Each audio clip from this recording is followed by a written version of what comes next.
রামায়ণ বিশ্বের আদি মহাকাব্য। 24,000-এরও বেশি শ্লোকে সংস্কৃত ভাষায় রামায়ণ সৃষ্টি করেন আদিকবি মহর্ষি বাল্মীকি। এই তথ্যগুলো আমাদের অনেকেরই জানা, যার বেশিরভাগটাই আমরা আমাদের দাদু, ঠাকুমা, দিদিমা এনাদের কাছ থেকে গল্পের আকারে শুনেছি। কিন্তু এখন তো গল্প পড়া বা গল্প শোনার দিন শেষ। ইবুক আর কেন্ডেলের যুগে বাচ্চারা এখন ডিজিটাল মাধ্যমেই গল্প পড়বে বা শুনবে, সেটাই স্বাভাবিক। তাই যুগের বাস্তব অগ্রগতি মেনে ভাষা ও ভবিষ্যৎ চ্যানেল ডিজিটাল মাধ্যমে আমাদের ভবিষ্যৎ প্রজন্মকে উপহার দিতে চায় আমাদের গর্বের মহাকাব্যের এক যুগোপযোগী আপাত সহজবোধ্য রূপ, যা মূল বাল্মীকি রামায়ণকেই গল্পের আকারে বলার চেষ্টা করা হয়েছে। তবে শুধু রামায়ণের গল্প নয়, রামায়ণের অনুষঙ্গে আরও যে পৌরাণিক চরিত্ররা এসেছেন তাদের সকলেরই চিত্রায়ন করার এখানে চেষ্টা করব। আগের পর্বে আমরা জেনেছি অগস্ত্যের আশ্রমে রাত্রিবাস করে রাম পরদিন পুষ্পক রথে চড়ে অযোধ্যায় ফিরে এলেন। ফিরে এসে তিনি ভরত আর লক্ষ্মণকে বললেন যে আমি তো সেই ব্রাহ্মণের কাজ করলাম, তাহলে এখন অক্ষয় ধর্ম সেতুর মতো যে রাজসূয় যজ্ঞ, সেই রাজসূয় যজ্ঞ আমি করব। আমার ইচ্ছে করছে রাজসূয় যজ্ঞ করতে, তা তোমাদের মত কি? তখন ভরত বললেন যে এমনিতেই তো সব রাজারা আপনার বশে আছে, তাহলে আপনি কেন বৃথা লোকক্ষয় করবেন বলুন? তারা সবাই আপনাকে পিতৃতুল্য মনে করেন। যেমন ভাবে আমরা আপনাকে দেখি তেমন ভাবেই সব মহিপালরা আপনাকে দেখেন। তখন ভরতের কথায় প্রীত হয়ে রাম বললেন যে তুমি ঠিকই বলেছ, তোমার সে কথা ধর্মসঙ্গত, সুতরাং লোকের অসুবিধে হয় এমন কাজ করা বিচক্ষণ রাজার পক্ষে ঠিক না, অকর্তব্য। তখন লক্ষ্মণ বললেন যে আপনি সর্বপাপনাশক অশ্বমেধ যজ্ঞ করুন। শোনা যায় এই যজ্ঞ করে ইন্দ্র ব্রহ্ম হত্যার পাপ থেকে মুক্ত হয়েছিলেন। পুরাকালে যখন দেব আর অসুরদের মধ্যে প্রীতি ছিল, মানে ভালো সম্পর্ক ছিল, তখন দিতিপুত্র বৃত্র তিনি ধর্ম অনুসারে পৃথিবী শাসন করতেন। সেই বৃত্র নিজের লাভের জন্য তার বড় ছেলে মধুরেশ্বরকে রাজ্যভার দিয়ে উগ্র তপস্যা করতে শুরু করলেন। ইন্দ্র খুব ভয় পেলেন তখন যে বৃত্র এইভাবে তপস্যা করছে, উগ্র তপস্যা করছে। তিনি বিষ্ণুকে গিয়ে বললেন যে বৃত্র তপবলে সর্বলোক জয় করছে, সে বলবান ধর্মাত্মা, তাকে আমি শাসন করতে পারছি না, ইন্দ্রের থেকেও বড় হয়ে গেছেন বৃত্র। সে যদি আরো তপস্যা করে তাহলে তো সমস্ত জগৎ সংসার তার বশে চলে আসবে। ইন্দ্রের এটাই ভয়। তিনি গিয়ে বিষ্ণুকে এই কথাই বললেন যে আমি তাকে শাসন করতে পারছি না, এবার তো আরো তপস্যা করছে, তাহলে তো জগৎ সংসার তার বশে চলে আসবে, তাকে উপেক্ষা করা আপনার উচিত নয়, এবার আপনি দেখুন তাকে আর কি। এই কথাই বিষ্ণুকে গিয়ে বললেন। তখন বিষ্ণু বললেন যে বৃত্রের সঙ্গে তো আমার সৌহার্দ্যতা আছে, মানে আমার মিত্রতা আছে, আমার বন্ধুত্ব আছে, আমার ভালো সম্পর্ক তার সঙ্গে। আমি তো নিজে তাকে বধ করতে পারবো না। আমি আমার তেজকে ত্রিধা বিভক্ত করছি। ত্রিধা বিভক্ত মানে দ্বিধা বিভক্ত বলি আমরা, মানে দুভাগে ভাগ করা। ত্রিধা বিভক্ত মানে 3 ভাগে ভাগ করছি আমার তেজকে। প্রথম অংশ তোমাতে যাবে, মানে ইন্দ্রের কাছে যাবে। দ্বিতীয় অংশ তোমার বজ্রে, অর্থাৎ ইন্দ্রের বজ্রে যাবে। আর তৃতীয় অংশ ভূতলে যাবে, মানে মাটির নিচে চলে যাবে। তার ফলে বৃত্র নিহত হবে। ওই যে তৃতীয় অংশটা যাবে চলে মাটির নিচে, তাতে বৃত্র বধ হবে। তখন দেবতারা সেটা দেখতে গেলেন যে কিভাবে বৃত্র বধ হচ্ছে। ইন্দ্র কি করলেন? ইন্দ্র তার মাথায় বজ্র ছুঁড়ে মারলেন। বৃত্রকে অন্যায়ভাবে বধ করে ইন্দ্র লোকালোক পর্বতের পরপারে আশ্রয় নিলেন। অন্যায়ভাবে বধ কেন হলো? কেন তিনি ব্রহ্মহত্যার পাপ পেলেন? বৃত্র যার কথা এখানে বলা হচ্ছে, সেই বৃত্র কে ছিলেন না? তিনি ত্বষ্টা মুনির পুত্র, যার ফলে তিনি ব্রাহ্মণ ছিলেন, মুনিপুত্র। তাহলে ব্রহ্মহত্যার পাপ হলো। ইন্দ্র বৃত্রকে বধ করে ব্রহ্মহত্যার পাপী হলেন। তখন দেবগণকে তিনি প্রার্থনা করলেন, বললেন যে কি করব? তখন বিষ্ণু বললেন যে ইন্দ্র, তুমি অশ্বমেধ যজ্ঞ করে আমাকে অর্চনা করো, তাহলে তুমি পাপ মুক্ত হয়ে আবার দেবরাজ্য ফিরে পাবে। বিষ্ণুর উপদেশ অনুসারে দেবতারা ইন্দ্রকে বললেন যে তুমি পাপ মোচনের জন্য অশ্বমেধ যজ্ঞ করো। যজ্ঞ শেষ হলে বিষ্ণুর উপদেশ অনুসারে তিনি অশ্বমেধ যজ্ঞ করলেন। যজ্ঞ শেষ হলে তখন ব্রহ্মহত্যা বললেন, তখন বললেন যে আমি কোথায় থাকবো? আমার তো যজ্ঞ শেষ হয়েছে, এবার তাহলে বলো তোমরা আমি কোথায় থাকবো? তখন দেবতারা বললেন যে তুমি চতুর্ধা বিভক্ত হও, মানে 4টে ভাগে ভাগ হও। ব্রহ্মহত্যা তো আর রইল না, তখন ব্রহ্মহত্যাকে 4টে ভাগে ভাগ হতে বললেন দেবতারা। তখন ব্রহ্মহত্যা 4 অংশে বিভক্ত হলো। হয়ে কি হলো? ব্রহ্মহত্যা তার এক অংশ বলল যে আমি চাই আমি বর্ষার 4 মাস পূর্ণতোয়া নদীতে থাকবো। পূর্ণতোয়া নদী মানে ভরপুর নদী। বর্ষার যখন 4 মাস হবে তখন আমি বর্ষার ভরপুর নদীতে আমি থাকবো। দ্বিতীয় অংশে আমি সর্বকাল ভূমিতে উষরতা রূপে থাকব, মাটিতে উষর ভূমি হয়ে আমি থাকবো। তৃতীয় অংশে যৌবনদর্পী দর্পপূর্ণা স্ত্রীতে আমি বাস করব, 3 রাত্রির দর্পঘাতিনী রূপে বাস করব। আর যারা নির্দোষ ব্রাহ্মণের মিথ্যা অপবাদ দেয় বা হানি করে, চতুর্থ অংশে আমি তাদের দিকে আশ্রয় করব। মানে ওই যে ব্রহ্মহত্যা ইন্দ্রের ঘাট থেকে নামলো, ওই অশ্বমেধ যজ্ঞের ফলে ইন্দ্রের ঘাট থেকে তো নেমে গেল। তখন ইন্দ্রের ঘাট থেকে নেমে তখন ব্রহ্মহত্যার পাপ কি বললো? তখন যে আমি কোথায় থাকবো? দেবতাদের জিজ্ঞাসা করলো, বললো যে আমি কোথায় থাকবো বলে দাও। তখন দেবতাদের ইচ্ছে মতো ব্রহ্মহত্যার পাপ নিজেকে 4 ভাগে ভাগ করলো। 4 ভাগে ভাগ করে প্রথম অংশ বর্ষার 4 মাসের জন্য বাস করতে লাগলো পূর্ণগর্ভা নদীতে দর্পনাশিনী হয়ে। দ্বিতীয় অংশ মাটিতে উষরতা হয়ে থাকলো। তৃতীয় অংশ যুবতী মেয়েদের মধ্যে 3 রাতের জন্য তাদের যৌবনের দর্পঘাতিনী রূপে বাস করতে লাগলো। আর চতুর্থ অংশ নির্দোষ ব্রাহ্মণদের যারা মিথ্যে অপবাদ দেয়, সেই সব মিথ্যে দোষী দেহে স্থায়ী ভাবে বসবাস করতে লাগলো। আর তারপর ইন্দ্র দুঃখ ও পাপ থেকে মুক্ত হলেন, সর্বজগৎ প্রশান্ত হলো। বৃত্তের কথা শেষ করে লক্ষণ বললেন যে মহারাজ, অশ্বমেধের এই সুফল আপনি তারই অনুষ্ঠান করুন। প্রাণ বললেন, লক্ষণ তুমি বৃত্রবধ ও অশ্বমেধের ফল সম্পর্কে যা বললে তার সমস্তটাই সত্যি। ঠিকই, এই কাহিনী আমিও জানি। আমি আরেকটা পুরাণ কাহিনী বলছি, শোনো। বাল্মীক দেশে ইলো নামে এক ধার্মিক রাজা ছিলেন। তিনি ছিলেন প্রজাপতি কর্দমের পুত্র। একবার চৈত্র মাসে তিনি অনুচরদের নিয়ে মৃগয়া করতে গেলেন। গরমকালে মৃগয়া ভালো হয়, পশু পাখিরা বেরিয়ে আসে। পশুরা গরমকালে বেশিটাই বাইরে ঘোরে। তারা, আমরা জানি এখনো যখন আমরা জঙ্গলে যাই তাহলে গরমকালে আমরা দেখবো পশুরা বাইরে ঘোরে।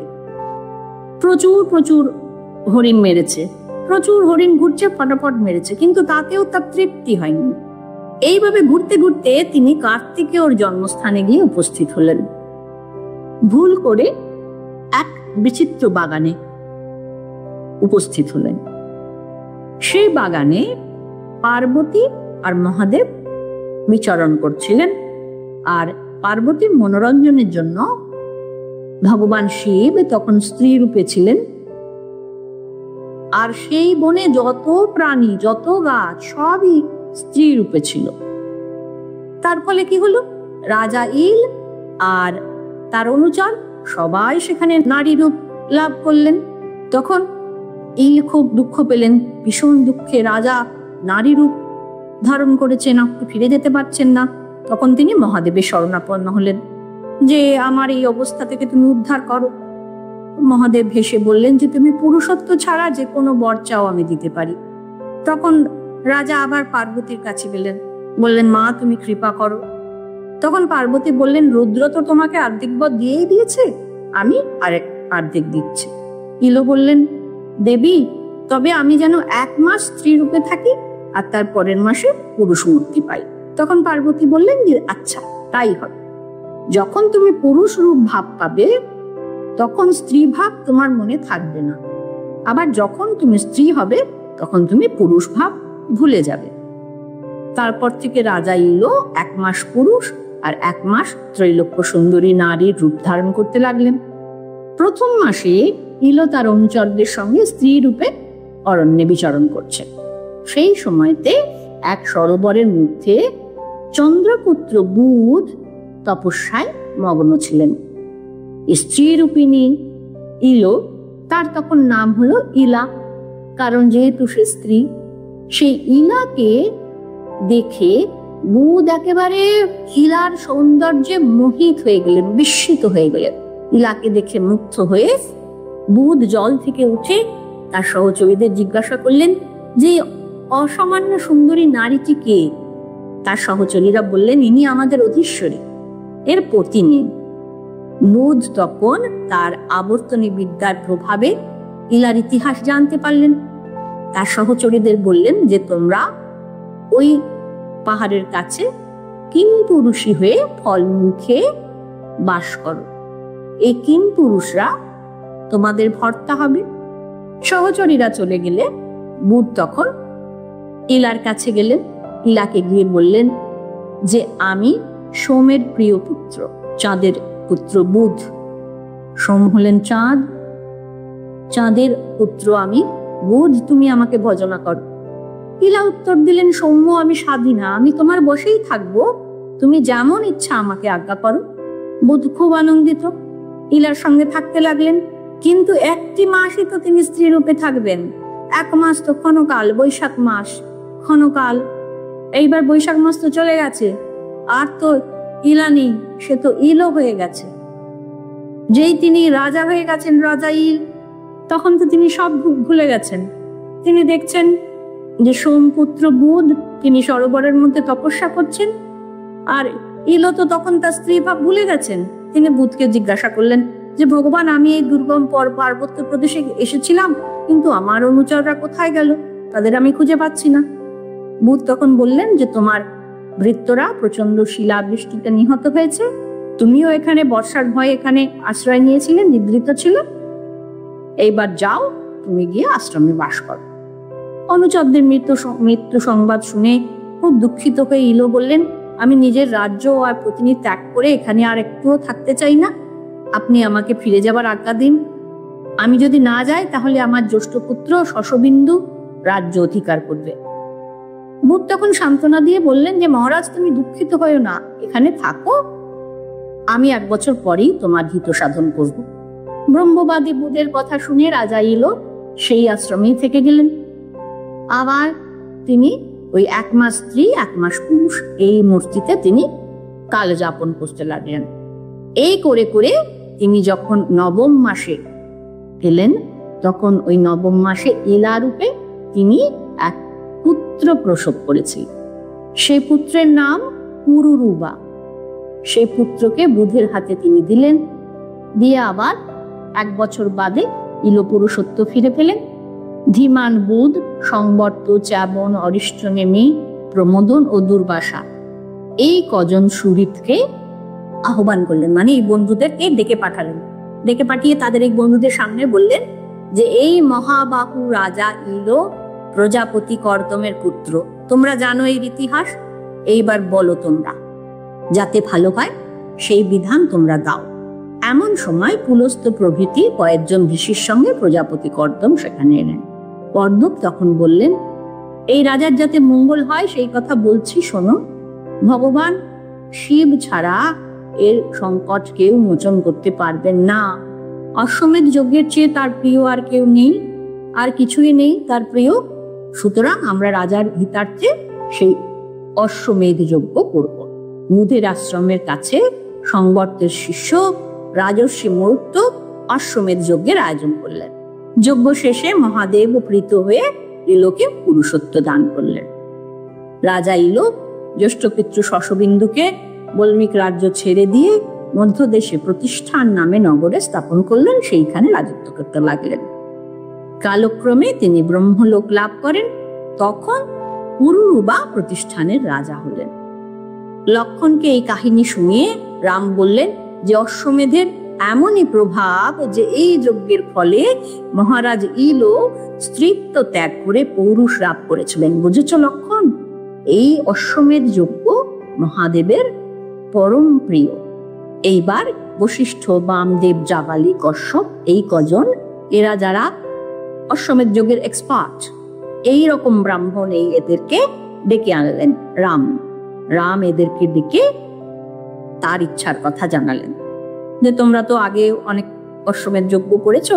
এদেরকে ডাকার কারণ হলো যে যে যজ্ঞের এক্সপার্ট। আমরা যেমন জানি এখন যেমন কেউ কেউ দুর্গাপুজোয় এক্সপার্ট, কোনো পুরোহিত, তান্ত্রিক, তারা কালী পুজোয় এক্সপার্ট, এইরকম আমরা যখন যে পুজো করি তখন এক্সপার্ট বিভিন্নদের ডাকি।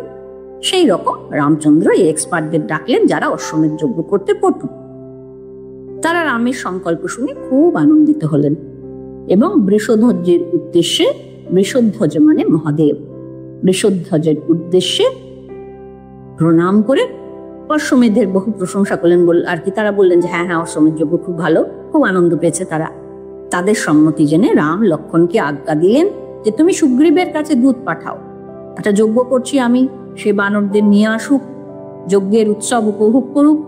বিভীষণকে খবর পাঠাও, সেও তার রাক্ষস অনুচরদের নিয়ে যজ্ঞ দেখতে আসুক। বিভিন্ন জায়গায় আমরা যেমন বাড়িতে একটা পুজো করলে বিভিন্ন লোককে নেমন্তন্ন করি, রামচন্দ্র সেই রকম নেমন্তন্ন করতে লাগলেন। বললেন আমার হিতকামী রাজারা, বিদেশে যেই সমস্ত ধার্মিক ব্রাহ্মণরা আছেন তারাও যেন সস্ত্রীক আসেন, ঋষিগণকে নেমন্তন্ন করো। নৈমিষ ক্ষেত্রে মানে গোমতী নদীর তীরে নৈমিষ ক্ষেত্রে অশ্বমেধ যজ্ঞ স্থান রচনা করো, বৃহৎ যজ্ঞশালা নির্মাণ করাও, প্রচুর চাল, তিল, আরো যা যা লাগে, মাস, লবণ, এই সমস্ত নিয়ে শত সহস্র ভারবাহী পশু অগ্রেই সেখানে যাক। উপযুক্ত পরিমাণ ঘৃত, তৈলাদি এবং গন্ধদ্রব্য মানে মশলা, বহু কোটি সুবর্ণ রজত নিয়ে ভরত সাবধানে সেখানে যান। তার সঙ্গে আপনিক মানে দোকানি, একটা যজ্ঞ হবে সেখানে সব থাকবে, প্রচুর দোকানপাট। আমরা দেখি না একটা পুজো উপলক্ষে প্রচুর দোকান বসে, ঠিক সেই রকম। নর্তক, পাচক, যৌবনবতী নারী তারাও যাক, মানে একদম একটা যজ্ঞ হবে মানে সাজো রব। ভৃত্য, কোষাধ্যক্ষ, আমার মাতৃগণ, কুমারগণ, অন্তঃপুরে সকলেই সেখানে যান। আর কি করা হবে না, দীক্ষার নিমিত্ত আমার পত্নীর কাঞ্চনী প্রতিমা এবং কর্মজ্ঞ বিপ্রগণকে পূর্ববর্তী করে মহাযশা ভরত অগ্রে গমন করুন।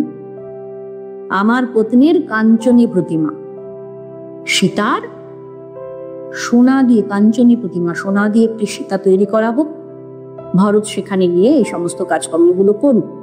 যজ্ঞের সমস্ত উপকরণ পাঠানো হলে একটি সুলক্ষণ সম্পন্ন কৃষ্ণসার বর্ণ অশ্ব মুক্ত করা হল।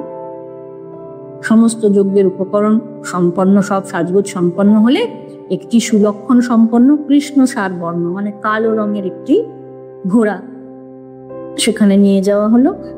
অর্থাৎ যজ্ঞের যে সমস্ত কাজের লোক, লস্কর, পাচক, নর্তক, রাজবাড়ির অন্তঃপুরের মনীষী, ব্রাহ্মণ সবাইকে নিয়ে আগে পাগে তো চলেই গেছে লক্ষণ। আর কি হলো, সীতার বদলে সোনা দিয়ে তৈরি সীতার মূর্তি, যজ্ঞের উপকরণ সবকিছু রেডি, সব তৈরি।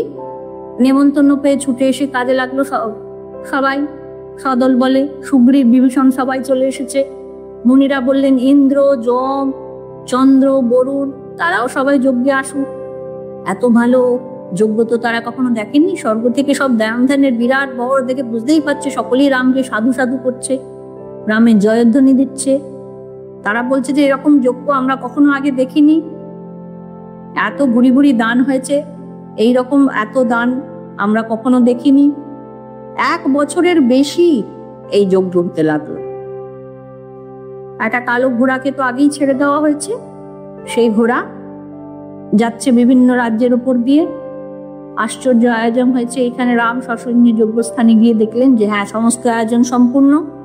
মহর্ষি বাল্মীকি তো এসেছেন, সকলকে আমন্ত্রিত করা হয়েছে, বাল্মীকিকেও আমন্ত্রণ জানানো হয়েছে, তিনি শিষ্যগণকে নিয়ে যজ্ঞে এসেছেন।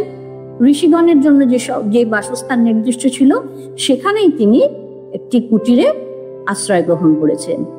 আর তার সঙ্গে তার শিষ্যরা এসেছেন, লব কুশকেও তিনি নিয়ে এসেছেন।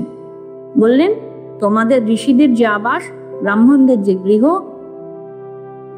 রাজমার্গ মানে রাজা চলাচল করবেন যে রাস্তায়, অভ্যগত রাজাদের ঘরে ঘরে সব রামের যে প্রাসাদ, সেই প্রাসাদের দরজার সামনে, যজ্ঞের স্থানে, সব জায়গায়, ঋত্বিকদের সামনে, সবার সামনে, সব জায়গায় গিয়ে তোমরা এই যে রামায়ণ তোমাদের শিখিয়েছি সেই রামায়ণ গান করে করে তোমরা বেড়াবে।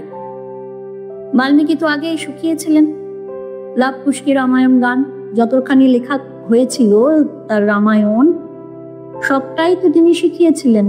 লাভ কুশের জন্মের আগে পর্যন্ত যা যা হয়েছে সব তিনি লাভ কুশকে গানের আকারে শিখিয়েছিলেন। আর তারাদেরকে বললেন যে সব জায়গায় অযোধ্যার পথে পথে তোমরা এই রামায়ণ গান গেয়ে গেয়ে বেড়াও। তাদের প্রাণ ঢালা গান শুনে তো সবার মন ভরে গেল। কিন্তু অযোধ্যাবাসী তারা কিন্তু জানে না এই দেব শিশু এরা কারা, এদের কি পরিচয়, তা কিন্তু এই অযোধ্যাবাসী এবং বাইরে থেকে যারা এসেছেন অতিথি অভ্যাগত তারা কিন্তু কেউ জানেন না।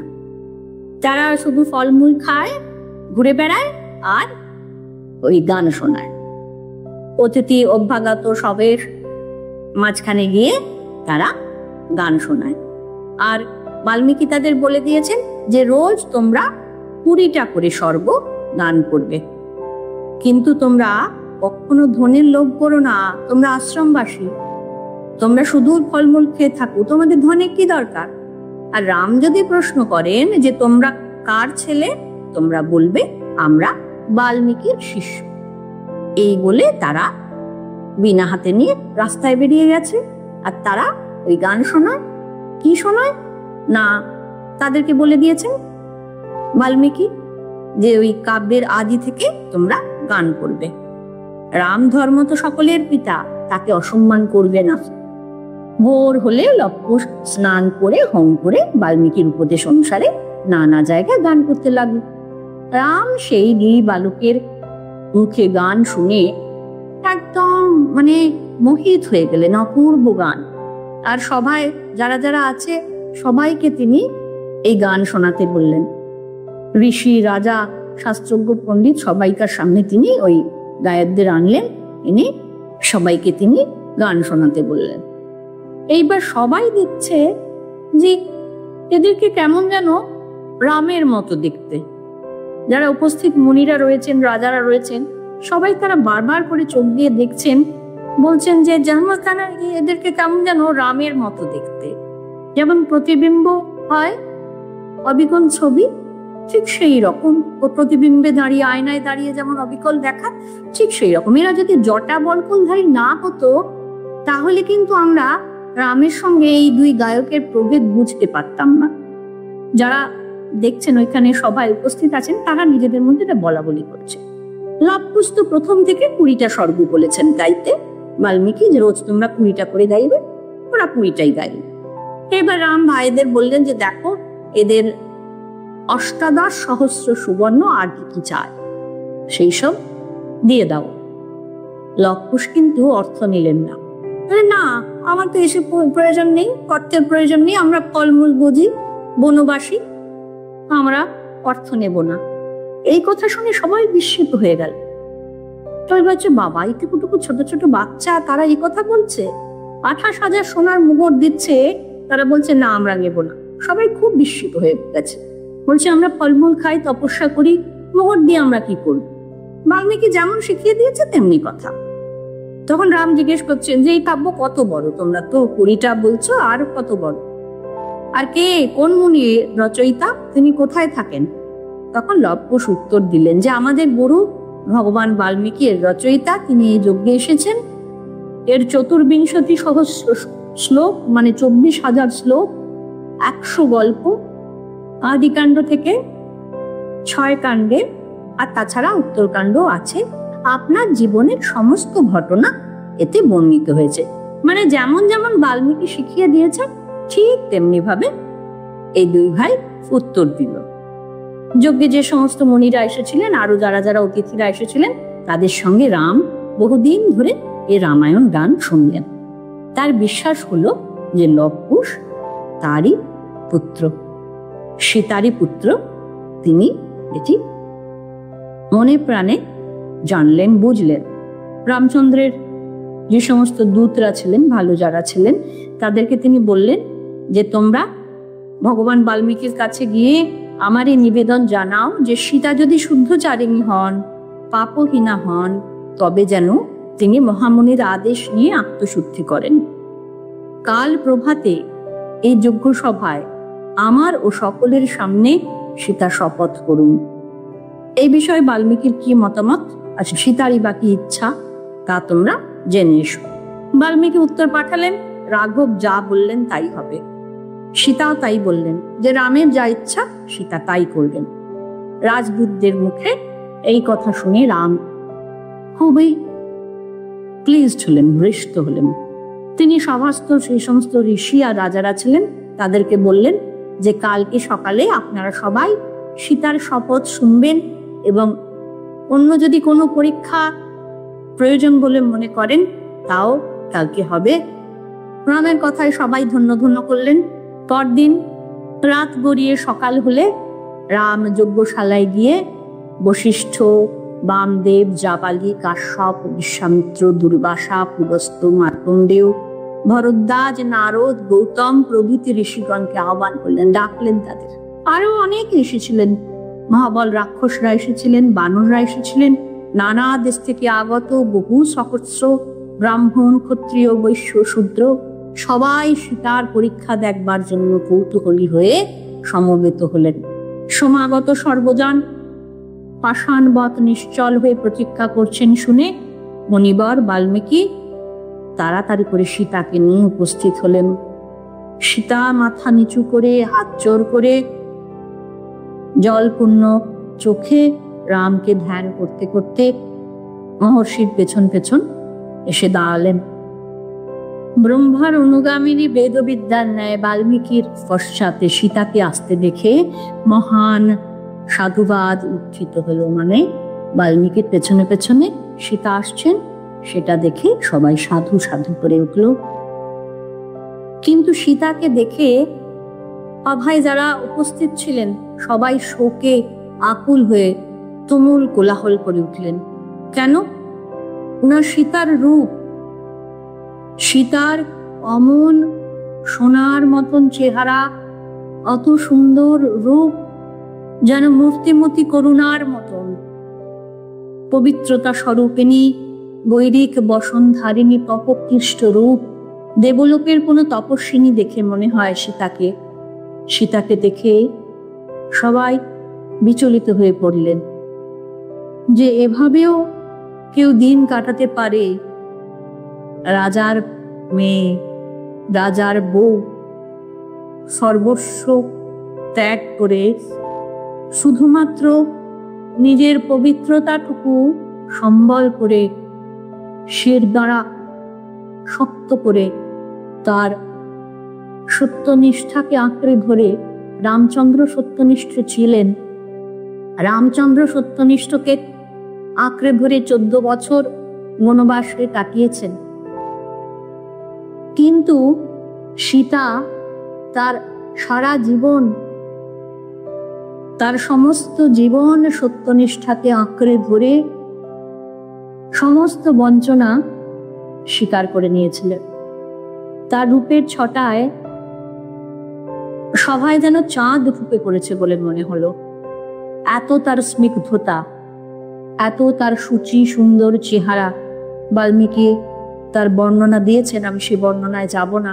কবির বর্ণনা ভাষায় রূপান্তর করার স্পর্ধা ক্ষমতা বাল্মীকির ছিল।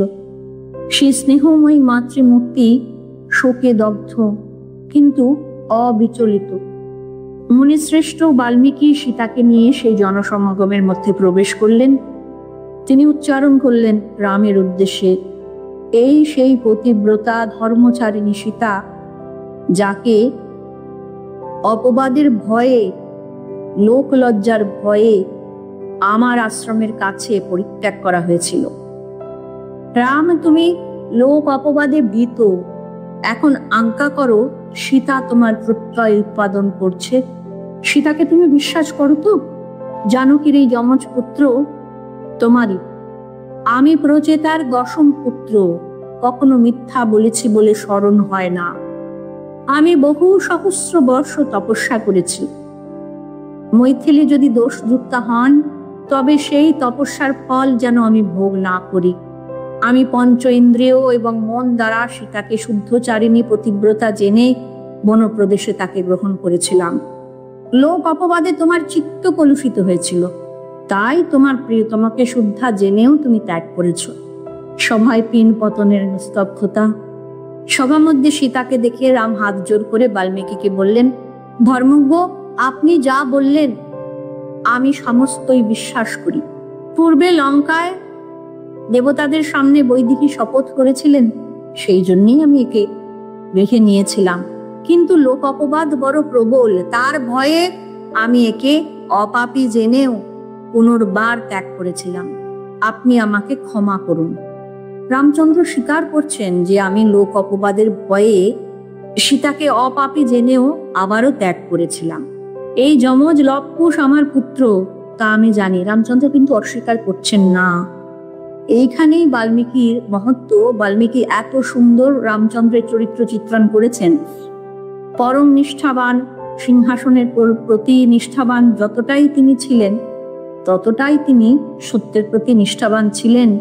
তাই জন্যে তিনি সর্বসম্মুখে স্বীকার করেছেন যে হ্যাঁ, আমি ভয় পেয়েছিলাম, লোক অপবাদের ভয় আমি পেয়েছিলাম, অপবাদের ভয়েই আমি ত্যাগ করেছি। একথা রামচন্দ্র নিজের মুখে স্বীকার করেছেন, বারবার স্বীকার করেছেন। তিনি লবকুশকে তার পুত্র বলে স্বীকার করলেন এবং আরো বললেন যে সকলের বিশ্বাস হোক। এই যে সবার সামনে বারবার করে তিনি সীতাকে এনে সবার সামনে পরীক্ষা দেওয়াচ্ছেন, তার কারণ এটি যে সকলের বিশ্বাস হোক তিনি শুদ্ধ স্বভাবা, সীতা শুদ্ধ স্বভাবা, এবং সকলের অনুমতি ক্রমে, সকলের সম্মতি ক্রমে আমি সীতাকে প্রীতির সঙ্গে গ্রহণ করতে চাই।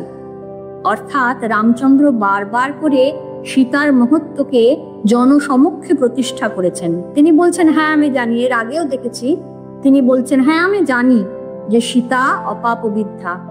এই যে অগ্নি পরীক্ষা আমি সীতাকে সবার সামনে দিতে বলছি, কারণ আমি জানি যে সীতা অগ্নি পরীক্ষায় উত্তীর্ণ হবেন, সেই বিশ্বাস আমার সীতার প্রতি আছে, কিন্তু অন্য মানুষের নেই। সেই জন্যে আমি সীতাকে সবার সামনে অগ্নি পরীক্ষা দিতে বলছি। এবং আবারও তিনি বলছেন যে জগতের সমক্ষে আমি এটি চাই, সবার সামনে আমি এটি চাই যে সীতাকে আমি প্রীতির সহিত গ্রহণ করি। এটা যেন সবাই অ্যাকনলেজমেন্ট, সকলের অ্যাকনলেজমেন্টের জন্য সবার সামনে এটি করছেন। তিনি রাজা ছিলেন, তিনি পারতেন ইচ্ছে করলে যে আমার পেছনে কে কি বললো তাতে আমার কিচ্ছু এসে যায় না, কিন্তু না, তিনি দেখিয়েছেন যে সকলকে তিনি ঘাড়ে ধরে যেন প্রমাণ করে ছেড়েছেন যে দেখো সীতা কিন্তু তোমরা যেটা বলছো সেটা সীতা নয়, এইটি প্রমাণ করেছেন। বারবার করে তিনি এইটি প্রমাণের জন্য সর্বসমক্ষে এই পরীক্ষাগুলো সীতাকে দিয়ে করিয়েছেন। ব্রহ্মাকে সামনে নিয়ে আদিত্য, বসু, রুদ্র, বিশ্বদেব, মরুত প্রভৃতি দেবগণ, সাধ্য, সিদ্ধ, নাগ সবাই যজ্ঞ সবাই এসেছেন। তাদেরকে দেখে রাম আবার বললেন যে মহর্ষি বাল্মীকির পবিত্র বাক্য শুনে আমার প্রত্যয় হয়েছে। আবারও তিনি বলছেন যে জগতের সমক্ষে শুদ্ধ স্বভাবা বৈদিকের প্রতি আমার প্রীতি উৎপন্ন হোক। তখন দিব্যগন্ধ মনোরম পবিত্র বায়ু প্রবাহিত হলো। সবাই অনুভব করলেন যে হ্যাঁ, এই যে পরিস্থিতি, এই যে পরিবেশ সৃষ্টি হয়েছে সেটি সত্যিই মনোরম। সবাই যেন দমবন্ধ একটা পরিস্থিতিতে ছিল, সেই দমবন্ধ পরিস্থিতি থেকে সবাই নিশ্চিন্ত হলেন। এইবার কি হলো? সেই কাষায় বসন ধারিণী সীতা, বৈরিক ধারিণী সীতা কৃতাঞ্জলি হয়ে নিচের দিকে তাকিয়ে, সামনে তাকাননি, নিচের দিকে তাকিয়ে তিনি বলছেন, মাটি তার মা, মাটি আমাদের সকলের মা। তিনি বলছেন, হে মাধবী, আমি যদি রাঘব ভিন্ন অন্য কাউকে মনে মনে চিন্তা না করে থাকি, তাহলে দেবী বিদীর্ণ হয়ে আমায় আশ্রয় দিন। যদি মনে কর্মে বাক্যে রামকে অর্চনা করে থাকি, তবে মাধবী দেবী বিদীর্ণ হয়ে আমায় আশ্রয় দিন। রাম ভিন্ন আর কাউকে না জানি যদি এই কথা যদি আমি সত্য বলে থাকি, তবে মাধবী দেবী বিদীর্ণ হয়ে আমাকে আশ্রয় দিন। সীতা বললেন যে, মা, তোমার যদি মনে হয় আমি যা বলেছি তা সত্য বলে থাকি, তবে মা, দয়া করে তোমার এই জনম দুঃখিনী মেয়েকে তুমি তোমার কোলে ফিরিয়ে নাও। বৈদেহী শপথ করছেন, এমন সময় তার কথা শেষ হতে না হতেই তার সামনের জমি দুভাগ হয়ে গেল। পাতাল থেকে উঠে এলো এক দিব্য সিংহাসন। তাতে হাসি মুখে বসে আছেন মা ধরিত্রী স্বয়ং। মা তার প্রিয় মেয়েকে দুহাত বাড়িয়ে কোলে তুলে নিলেন। সীতা সেই সিংহাসনে বসলেন। সিংহাসন আস্তে আস্তে আবার নেমে গেল পাতালে। মায়ের মেয়ে মায়ের কোলে ফিরে গেলেন। জনম দুঃখিনী সীতা, অপমানে অপমানে জর্জরিতা সীতা ফিরে পেলেন তার জন্মদাত্রী মায়ের নিবিড় স্নেহের ভালোবাসার আলিঙ্গন। সীতা সিংহাসনে বসে রসাতলে প্রবেশ করছেন দেখে সবাই চারিদিক থেকে পুষ্পবৃষ্টি করতে লাগলেন। সহসা আকাশবাণী হলো, দেবগণ সাধুবাদ দিলেন, ধন্য ধন্য করতে লাগলেন সীতাকে। আকাশে বাতাসে অন্তরিক্ষে ভূতলে স্থাবর জঙ্গল সকল জায়গায় অবমানচিত হলো। কেউ ধ্যান করতে লাগলে, কেউ জ্ঞান শূন্য হয়ে রাম সীতাকে দেখতে লাগলো। সীতার পাতাল প্রবেশ দেখে সমস্ত জগৎ যেন সম্মোহিত হলো। সীতার পাতাল প্রবেশ, মায়ের কোলে ফিরে যাওয়া বড় আদরের, বড় শান্তির, আবার বড় কষ্টেরও। বড় কষ্ট সে লবকুশের জন্য, যারা অতি অল্প বয়সে তার মাকে হারিয়েছিল। কিন্তু জনম দুঃখিনী সীতার এই অপমানে জর্জরিত জীবন থেকে নিষ্কৃতি পাওয়া বড় শান্তির, বড় তৃপ্তির সঙ্গে যেন সে ফিরে গেল তার মায়ের কোলে। যদি কারো রামায়ণের এই গল্পগুলো শুনতে ভালো লাগে তাহলে চ্যানেলটাকে সাবস্ক্রাইব করবেন আর ভিডিওটাতে লাইক করবেন, ভিডিওটা শেয়ার করবেন। পরের পর্বে আমরা আরও খানিকটা রামায়ণের গল্প শুনব, আরও রামায়ণের চরিত্রদের সঙ্গে পরিচিত হব। আমি তানিয়া আবার আসব রামায়ণের গল্প আর রামায়ণের চরিত্রদের নিয়ে।